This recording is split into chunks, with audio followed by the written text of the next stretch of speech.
Okay, today I'm going to present you the bacteriophage. Okay, as you all know, the bacteriophage are the viruses that infect only the bacteria. Okay, as you all know, there are many viruses, certain viruses which infect only the animals are called as animal viruses. Certain viruses which infect only the plants are called as plant viruses, and there are some viruses which infect only the bacteria. Okay, they are called as bacterial viruses. Bacterial viruses are also called as bacteriophages. I wanted to convince you here that bacteriophage is not a name given to the single viruses. Virus, it's a name given to a group of virus which infect only the bacteria. That is what we call the bacteriophage here. And then there are many viruses under bacteriophage, that is T1 phages, T2, T4, T6 that infect E. coli. There are template phages like lambda and the mu and spherical phages with single stranded DNA, Fix 174 and filamentous phages with single stranded DNA, M13, RNA phages, Q beta you have. And then coming to the history, how come these bacteriophages are introduced? In 1896, the Ernest Honkin, what he does was he reported the presence of antibacterial activity against Vibrio cholera in the water of Ganga and Yamuna of Indian rivers. There he found uh, a water containing antibacterial activity against Vibrio cholera during cholera epidemics. It was a report made by the Ernest Honkin in 1896. In 1917, Felix D. Harrell, a scientist who recognized that presence of viruses infect bacteria. In 1920, isolated bacteriophage has antibacterial agents. In 1930s, that they use bacteriophage has phage therapy for us, and they licensed it for us. Okay, here the phage therapy is nothing but where they use phage for the treatment of the bacteria. There are bacterial infections which is causing in the humans where they are resistant to the antibiotics and the drugs. So these bacteriophage which kill the bacteria are used as an antibacterial agent against the bacterial infections that are resistant to antibiotics and the drugs. I will tell you why these are act as antibacterial agent in the coming slides. Coming to the morphology of bacteriophage, here we are studying the common criteria uh, of the bacteriophages. Okay, under these common criteria, we can study all the viruses which come under bacteriophages. Okay, here the morphology, it has a head and a tail. Where the head portion which consists of the capsid and the nucleic acid, coming to the tail part which has a centrally you have a hollow core and surrounded by the contractile sheath. Coming to the basal part, you have basal plate and tail fibers and the prongs.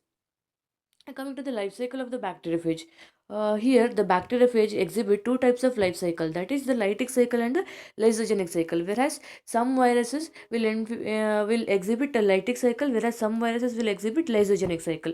The viruses that exhibiting lytic cycle are certain viruses like T1 phages and all, whereas there are some viruses which exhibit both the lytic as well as lysogenic cycle.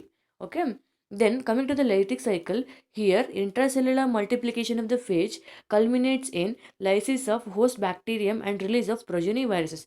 That is, when a bacteriophage infect the bacterium and injects its genetic material into the bacterial cell, after injecting the bacteria undergo in the bacterial cell, the bacteriophage undergo replication. After replication, it has to be released from the bacterial cell, right? While releasing, it releases by lysing the bacterial cell or by busting the bacterial cell to release its progeny viruses. So this process takes place by lysing the bacterial cell. So this is called as lytic cycle. Whereas in the lysogenic cycle, the phage DNA becomes integrated with bacterial genome, replicating synchronously with it. Sorry, replicating synchronously with it, causing no harm to host cell. Here, the phage DNA which is injected by the bacteriophage into the bacterial cell will become integrated with the bacterial genome, replicating synchronously with it, causing no harm to the host cell. Okay, here what happens in the lytic cycle is while releasing its progeny, it lyses the bacterial cell. Here in the lysogenic cycle, what happens here is it replicates synchronously along with the genetic material of the bacterial cell. Okay, this is what lytic cycle and lysogenic cycle. In the stage of replication and lytic cycle, the bacteriophage undergo certain stages while replicating the bacterial cell in the lytic cycles. That is adsorption, penetration, synthesis of phage components, assembly, maturation, release of progeny particles. Okay, we'll go one by one, and I will explain you about each step in the next coming slides. Okay, lytic phage life cycle, that is when the bacteriophage get infected to the bacteria, that is adsorption. When the bacteriophage comes and attaches to the bacterial cell, this process is called adsorption. After adsorption, it penetrates its genetic material into the bacterial cell, that is the second step, that is penetration. Okay, after penetration, what happens, that is the third stage, that is synthesis stage. Here the genetic material which is injected into the bacterial cell will go to the nucleus of the bacterial cell, take up the host machinery, and direct the bacterial cell to synthesize the phage components. Okay, this is the synthesis stage. After synthesis, in the fifth stage, that is the assembly. Assembly takes place by all the components are synthesized in the synthesis stage. After synthesis, these components has to be get attached to one another. After getting attached, these phage particles are now mature. These mature particles has to be released from the bacterial cell by the process of busting the bacterial cell or by lysing the bacterial cell. This is the phase of release. Okay, now the bacteriophage are released to infect the neighboring um, bacterial. Coming to the first step, we'll go detailed about the adsorption. I will play the animation here, which shows the bacteriophage getting attached into the bacterial surface. Here you can see the phage, bacteriophage and a bacterial cell surface.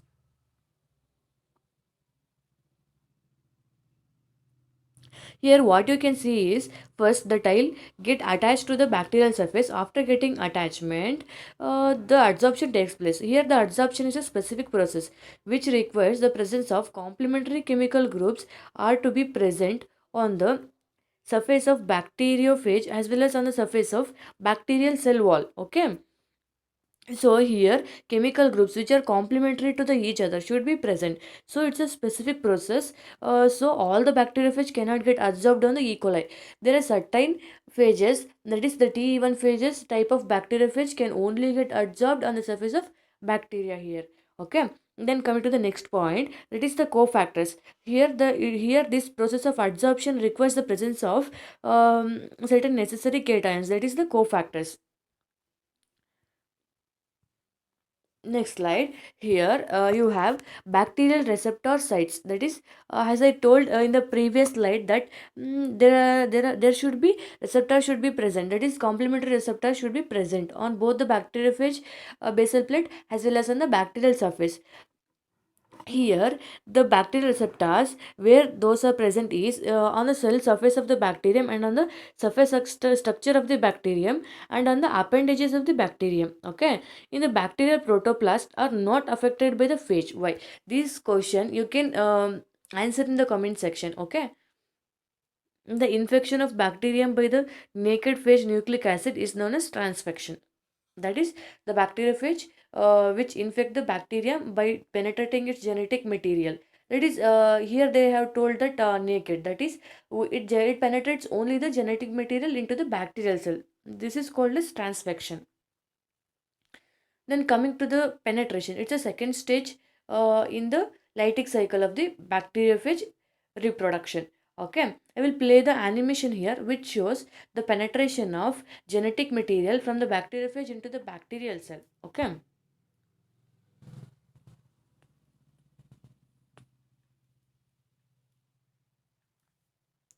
okay.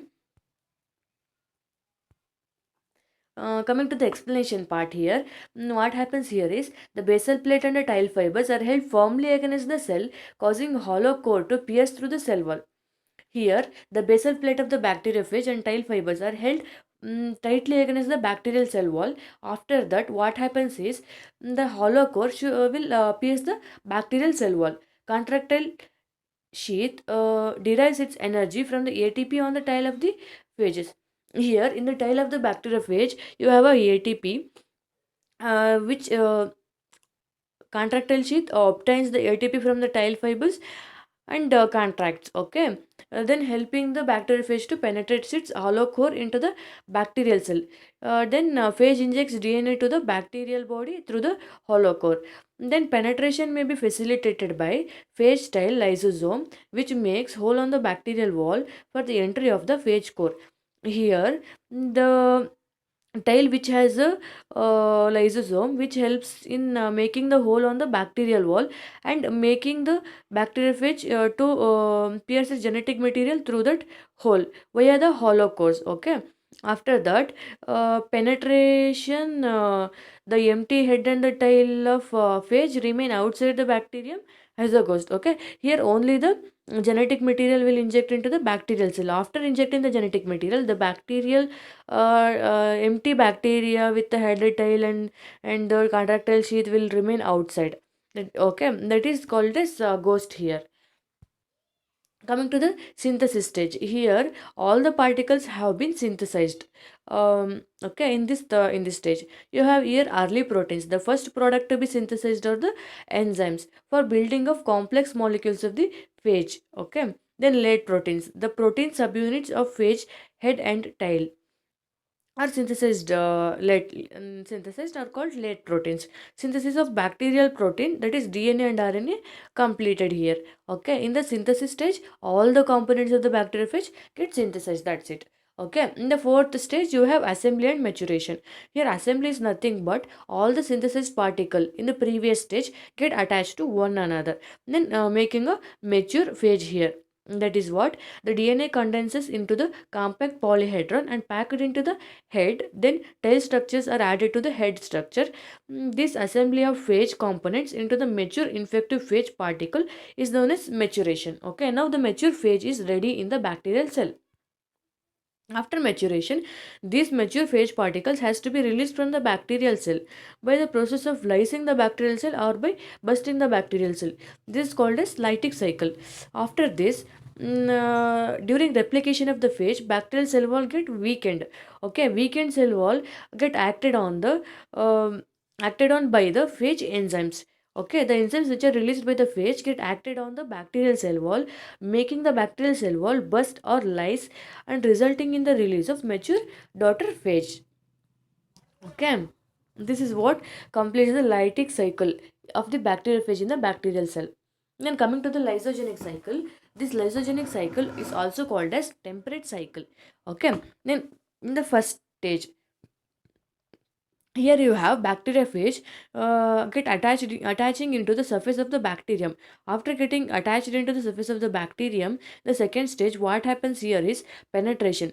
Phage DNA enters the bacterial cell. After entering into the bacterial cell, this segment of genetic material which is penetrated by the bacteriophage into the bacterial cell is called as prophage.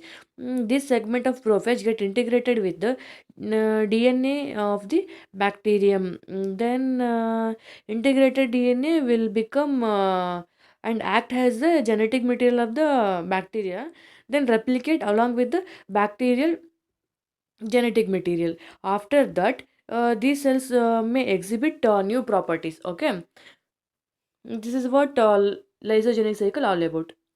Here, the phage enters into the symbiotic association with its host cell without destroying them.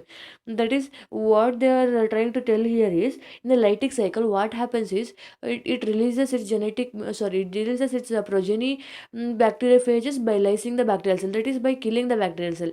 In this lysogenic cycle, what happens here is without making any harm to the bacterium, that they releases its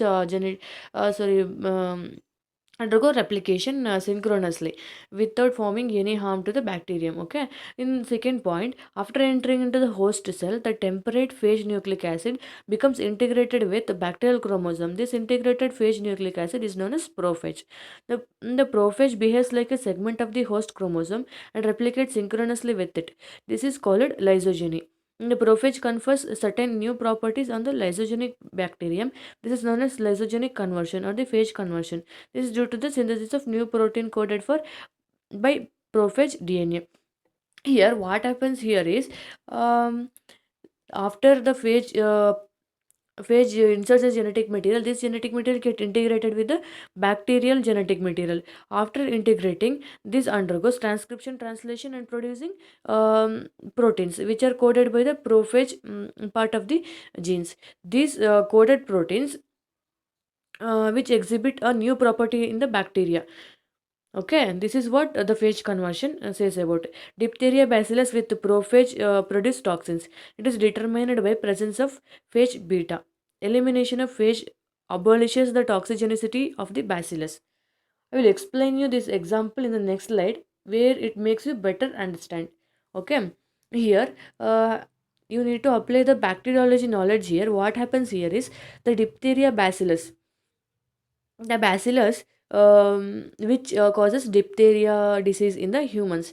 This bacillus, which is avirulent, will become virulent after the phage get infected.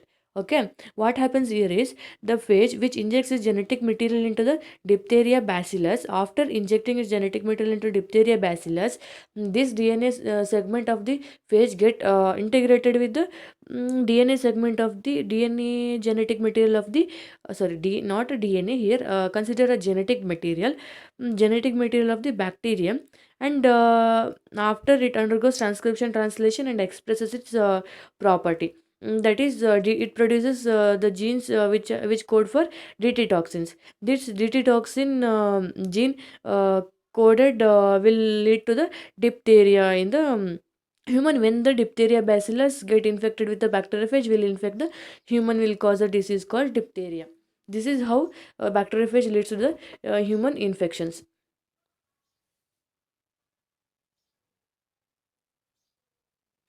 Significance of the phages. Here you have two significance of the phages. That is, the first one is phage assay. In the phage assay, phage applied on the lawn culture of susceptible bacterium area of clearing occurs after incubation. This zone of lysis are called as plaques. I will explain you here the picture, then I will go to the explanation part. In the picture, you can see there's a viral stock, then with 7 test tubes with the diluting medium. That is, the viral stocks of 0.1 ml is taken and diluted into the 0.9 ml diluting medium for a successive 6 times. After diluting, the 10 to the power of 5 and 10 to the power of 6 and 7 dilutions are taken and added to the incubating medium. That is, incubating medium. After adding to it, it shows the white area of clearing. As you can see here, the white area of clearing, which shows the area of lysing the bacteria by the bacteriophage. Here what happens here is, in the diluting medium you have very less number of bacteriophages. These bacteriophages, after adding into the incubating medium, will get adsorbed on the surface of the bacteriophage, get absorbed on the surface of the bacterium. Okay, this bacteriophage will get adsorbed on the surface of bacterium only when this bacteriophage have complementary chemical receptors on the bacterium. Only when then it get adsorbed, otherwise they won't get adsorbed on the surface of bacteria as well as bacteriophage. Okay, so, coming to the explanation part, here the phage applied on the lawn culture of susceptible bacterium, that is the complementary chemical group containing bacterium, the specific process here, and area of clearing occurs after incubation. This zone of lysis are called as plaques. This area of white area is called as plaques. Size, shape, nature of plaques are characteristic for different phages. Here, the size, shape, and nature of plaques are produced by different phages are different. Okay, plaque assay can be employed for treating the number of viable phages in a preparation.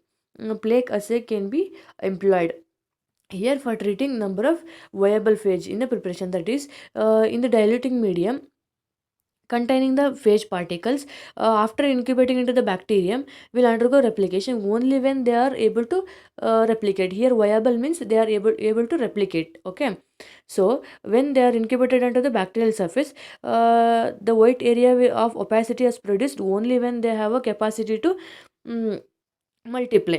Okay, so it shows the viable phages in the preparation. As phages are analogous to the bacterial colonies, plaking is also useful for the purification of the phages. Here analogous to the bacterial colonies means, as we already diluted the bacterial phage, so we have very less number of bacteriophage.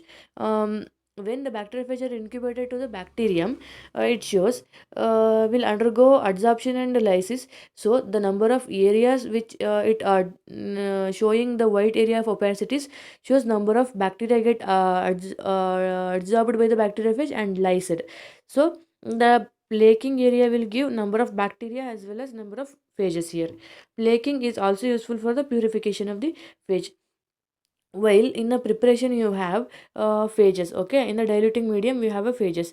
It may have contaminated. So when you incubate into the bacteria, in the incubating medium, you have a bacteria which phage lysis. After lysis you have all the bacterium get killed, and you have only the pure phages. Now you can get the pure phages. Okay, that is what plaking is also useful for the purification of the phages. They have told. Phage typing. Second significance of the phage here, specificity of the phage bacterium interaction is made use of in the identification and typing of bacterium. Okay, what they are telling here is, um they have used they are trying to tell here the specificity, as I told in the previous slides, where it's a specific process. Only the specific bacterium will get adsorbed on the surface of specific phage. Okay, so here phage and the bacterium should be having a complementary specific groups should be present on both the surface. For example, consider here phage that lies all the members of the bacterial genus. For example, genus specific bacteriophage for salmonella. Okay,